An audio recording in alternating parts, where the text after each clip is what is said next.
पुण्यात एका इमारतीत एक मराठी कुटुंब राहत होतं. कुटुंब म्हटलं की गप्पा, भांडण, कुरघोडी ही चालतच राहते. या कुटुंबात 55 वर्षाच्या निशिगंधा आणि त्यांचा मुलगा विनीत, सुधीर आणि मुलगी रेखा राहत होती. विनीतचे वडील एका आजारातच देवाघरी गेले होते. विनीत एका कॉर्पोरेट कंपनीत कम्प्युटर इंजिनियर म्हणून काम करत होता आणि त्याची पत्नी कणिका सुद्धा इंजिनियर होती. कणिका एक आधुनिकतेने परिपूर्ण आणि सुसंस्कृत मुलगी होती. रेखाच्या लग्नाला 2 वर्ष झालं होती, पण सासरच्या लोकांबरोबर पटत नसल्यामुळे तिचा घटस्फोट झाला होता. घटस्फोटानंतर ती तिच्या माहेरीच आईजवळ राहत असे. निशिगंधा यांचा लहान मुलगा सुधीर पदवीधर होता आणि तोही नोकरीच्या शोधात होता. लग्नानंतर कणिका तिच्या सासरच्या घरी आली तेव्हा सर्वजण खूप आनंदी होते. फक्त रेखा थोडी अस्वस्थ होती. तिला वाटले की लग्नानंतर कणिकामुळे तिच्या आईचे आणि भावांचे लक्ष तिच्यापासून दूर जाईल. लग्नाच्या पहिल्या दिवशी जेव्हा कणिका तिच्या सासूच्या पाया पडली तेव्हा त्यांनी तिला आशीर्वाद दिला आणि म्हणाल्या, सुनबाई, आजपासून हे घर सांभाळण्याची जबाबदारी तुझी आहे. मला माहित आहे घर चालवणे सोपे नाही, त्यासाठी मन मोठे ठेवावे लागते, कारण घर सांभाळत असताना सगळ्यांची मनं जपावी लागतात.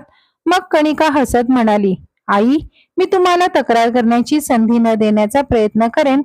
पण तिच्या सासूला दिलेले हे वचन नंतर तिच्यासाठी सर्वात मोठी समस्या बनत चाललं होतं. त्यांच्या लग्नाला 3 महिने झाले होते. कणिकाने कुटुंबातील सर्वांना आनंदी ठेवण्याचा प्रयत्न करत होती. ती सकाळी निशिगंधा यांच्यासोबत देवपूजा करायची.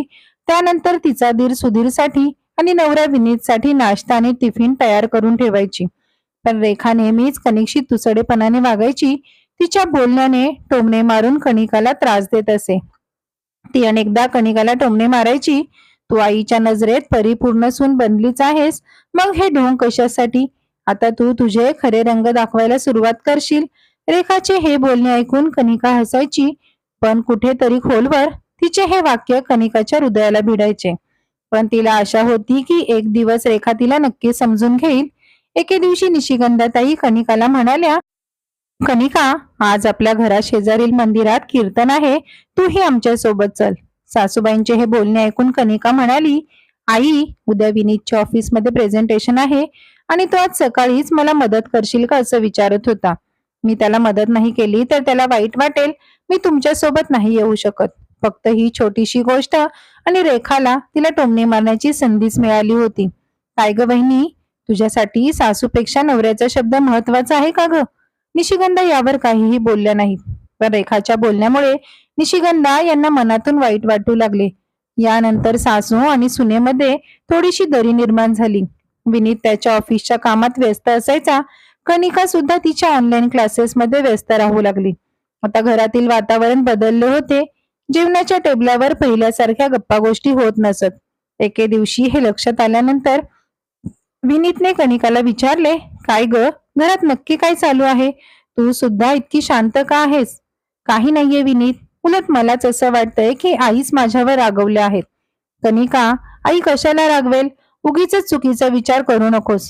पण कणिकाच्या डोळ्यात स्पष्ट काळजी दिसत होती की काहीतरी चुकीचं घडत आहे. दुसरीकडे रेखा रोज आईच्या कानात कुजबुजायची की आई बघ, कणिका वहिनी एक दिवस या घराचा ताबा घेईल आणि विनीत दादाला घेऊन दुसरीकडे राहायला घेऊन जाईल. सुधीर नोकरी शोधायचा खूप प्रयत्न करत होता, पण त्याला पाहिजे अशी नोकरी मिळत नव्हती. ही गोष्ट निशिगंधा यांनाही त्रास देऊ लागली. एके दिवशी कणिका विनीतला फोनवर सांगत होती की विनीत, आई रागवले आहेत. रेखा दिदी त्यांना काहीतरी सांगत होत्या. तेवढ्यातच निशिगंधा यांनी फोनवरील कणिकाचे संभाषण ऐकले आणि म्हणाल्या, सुनबाई, तू फोनवर मुलाकडे माझी तक्रार करत आहेस. अचानक हे शब्द ऐकून कणिका दचकली. त्यापुढे ती आणखी काही बोलू शकली नाही. रात्री उशिरा समुद्राच्या लाटांप्रमाणे बाल्कनीत बसून तिचे डोळे अश्रूंनी भरले होते. ती विचार करू लागली की खरोखरच या घरात अजून मला स्थान मिळवता आलं नाही. घरातील सगळे असे का वागतात याचा विचार करून दडून दडून ती तशीच झोपी गेली. दुसऱ्या दिवशी सकाळी घरातील वातावरण एकदम भकास होतं. कणिकाने नाश्ता बनवला, पण कोणीही काहीही घास खाल्ला नाही. सुधीर प्लेट सरकवत म्हणाला, वहिनी, थोडे मीठ जास्त आहे. सुधीरचे बोलणे ऐकून कणिका फक्त हसली आणि म्हणाली, भाऊजी सॉरी, पुढच्या वेळी असं नाही होणार. रेखाने लगेचच टोमणे मारत म्हणाली, अगं तू कधी नाश्ता आणि जेवण बनवायला शिकणार? हे गावचे घर नाही, हे शहर आहे. निशिगंधा यांनी यावर काहीही न बोलता वर्तमानपत्रात उलटतच राहिल्या. रेखाच्या बोलण्याने कनिकाला थोडंसं दुःख झालं.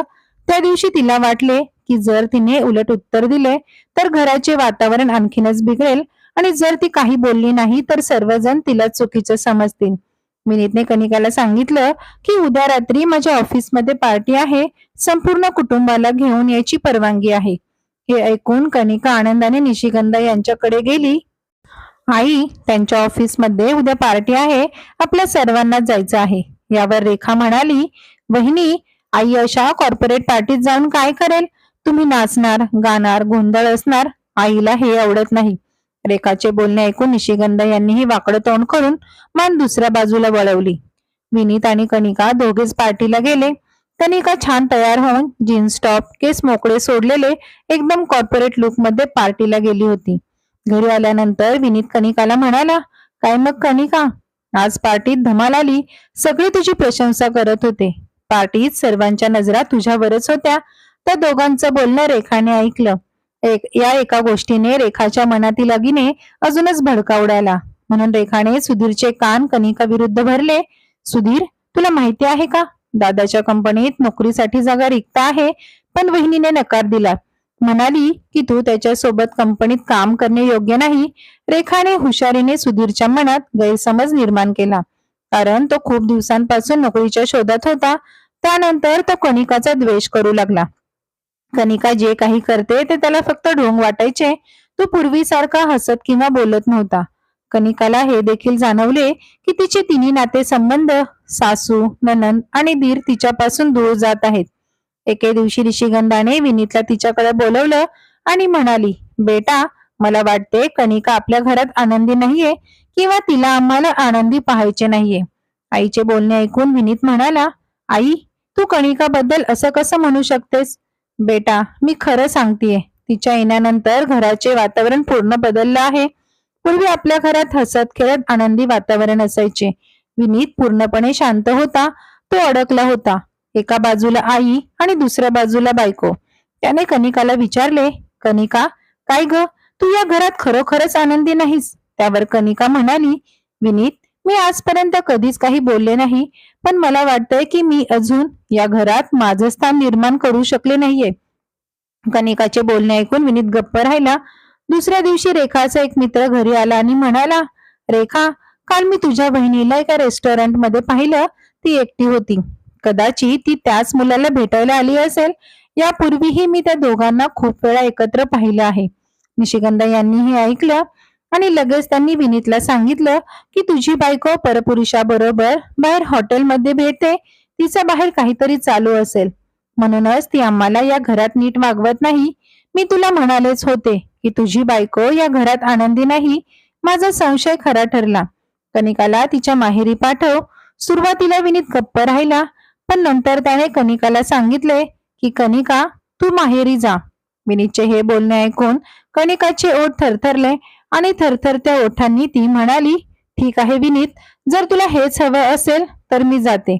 आणि कनिकाने तिची बॅग पॅक केली आणि ती तिच्या आई वडिलांच्या घरी गेली. पुण्यात पाऊस थांबला होता, पण निशिगंधा यांच्या घरी वादळ अजूनही सुरूच होतं. कनिका तिच्या आई वडिलांच्या घरी आली, पण तिच्या मनात प्रश्न होते की जेव्हा मी कधीच कोणाचं वाईट केलं नाही तर माझ्या सोबत असे का घडले? असं झालं की तिच्या आईने तिला समजावून सांगितले की बेटा, सत्य बाहेर यायला थोडा वेळ लागतो. दुसरीकडे रेखाने सगळ्यांच्या मनात कनिकाबद्दल अजूनच गैरसमज भरून दिला होता. की प्रत्येक बाबतीत म्हणायची, आई, मी तुला सांगितलं होतं की ती मुलगी हे घर तोडेल, आता शांतीने राहा.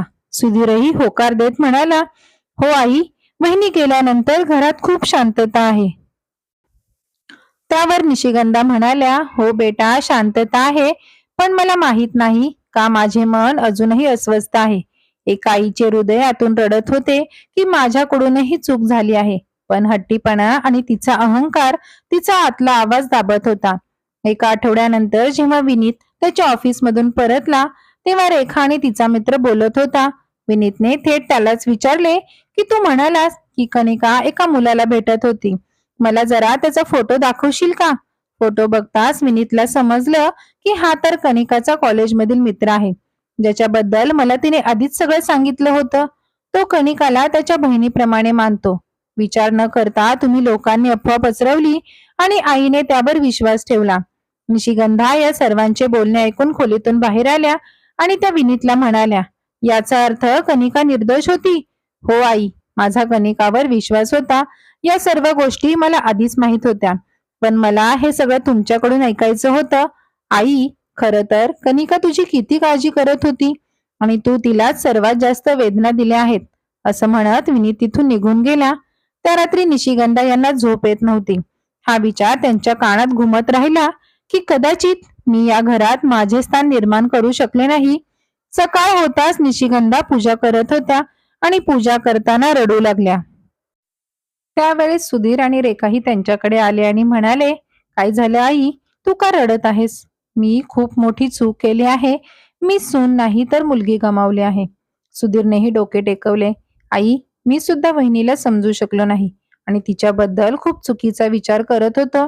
त्यांचे बोलणे ऐकून रेखालाही तिची चूक कळली आणि तिने तिची चूक मान्य केली. आई, मला भीती वाटत होती की वहिनी माझ्याकडून सर्वांचे प्रेम हिरावून घेईल. माझी या घरातील किंमत कमी होईल. माझं या घरात राहणं मुश्किल होईल, कारण वहिनीने तिच्या प्रेमाने सगळ्यांना जिंकलं होतं. असा विचार करून तिघांनाही एक निर्णय घेतला आणि दुसऱ्या दिवशी ते कणिकाच्या माहेरी पोहोचले. कणिकाने दार उघडले तेव्हा निशिगंधा यांच्या डोळ्यात अश्रू होते. त्यांच्या डोळ्यात अश्रू पाहून ती अवाक झाली. मला माफ कर, मी खूप मोठी चूक केली आहे. कनिका म्हणाली, नाही आई, तुम्ही असे का बोलत आहात? मग रेखा म्हणाली, वहिनी, मलाही माफ कर. सुधीरनेही हात जोडून आपल्या चुकीची माफी मागितली. वहिनी, तू घरी चल. यापुढे आम्ही तुला कोणताही त्रास होऊ देणार नाही. विनीत सुद्धा मागे उभा होता. त्याच्या डोळ्यात अभिमान आणि समाधान दोन्ही होते. चल कनिका, चल, आपल्या खऱ्या घरी जाऊया. कनिका आनंदाने तिच्या सासरच्या घरी परतली. आता त्या घरात पूर्वीसारखंच आनंदी वातावरण होतं. सकाळ संध्याकाळ आरती व्हायची आणि घरात आता कुजबुजऐवजी छान गप्पा व्हायच्या.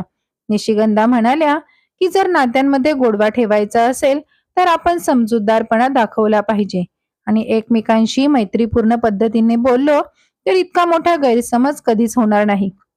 गैरसमज हे भांडणाचे सर्वात मोठे मूळ आहे. विनीतनेही असं म्हटलं की आता आपण सर्वजण एकमेकांना समजून घेऊ आणि प्रत्येक अडचणीत एकमेकांना साथ देऊ. हे सर्व ऐकून कनिका म्हणाली, आई, जर तुम्ही परवानगी दिली तर तुम्हा सर्वांना मला एक गोष्ट सांगायची आहे. रेखा दिदींचे आपण पुन्हा लग्न करून देऊ. एकदा झालेली चूक परत सुधारता येईल. त्या सुद्धा त्यांच्या भविष्यातील घर खूप चांगल्या प्रकारे सांभाळतील. मी त्या माझ्या मित्राला यासाठीच भेटत होते की त्याचे रेखा बरोबर लग्न होईल का, आणि सुधीर भाऊजींच्या जॉब बद्दल पण विचारायचं होतं, कारण तो सॉफ्टवेअर कंपनीत मॅनेजर आहे. मी त्याला त्यांच्या आधीच्या आयुष्याबद्दल सगळं सांगितलं आहे आणि तो तयार सुद्धा आहे. हे ऐकून निशिगंधा यांनी कनिकाच्या डोक्यावर हात ठेवला आणि तिला आशीर्वाद देताना म्हणाल्या, तू माझी सून नाहीस तर माझी मुलगी आहेस. खरंच तू लक्ष्मीच्या पावलांनी या घरात आली आहेस, जी कुटुंबातील प्रत्येक सदस्यांबद्दल खूप विचार करते. आता घरात नेहमीच आनंद असेल. मित्र आणि मैत्रिणींनो, या कथेतून आपल्याला असं शिकायला मिळतं की कनिकासारखी मुलगी जर आपल्या घरात सून म्हणून आली तर घराचं नंदनवन व्हायला वेळ लागणार नाही. खरंच तिचा समजूतदारपणा आणि प्रत्येक गोष्टीमधील विचार खरंच त्या घराला किती परिपूर्ण बनवू शकतो हे आपल्याला पाहायला मिळतं. तुम्हाला ही कथा कशी वाटली ते आम्हाला कमेंट करून नक्की सांगा. कथेला लाईक करा, शेअर करा. अशाच नवनवीन कथा ऐकण्यासाठी तुम्ही अजूनही आपल्या श्री समर्थ या चॅनलला सबस्क्राईब केले नसेल तर मात्र सबस्क्राईब करायला विसरू नका. धन्यवाद.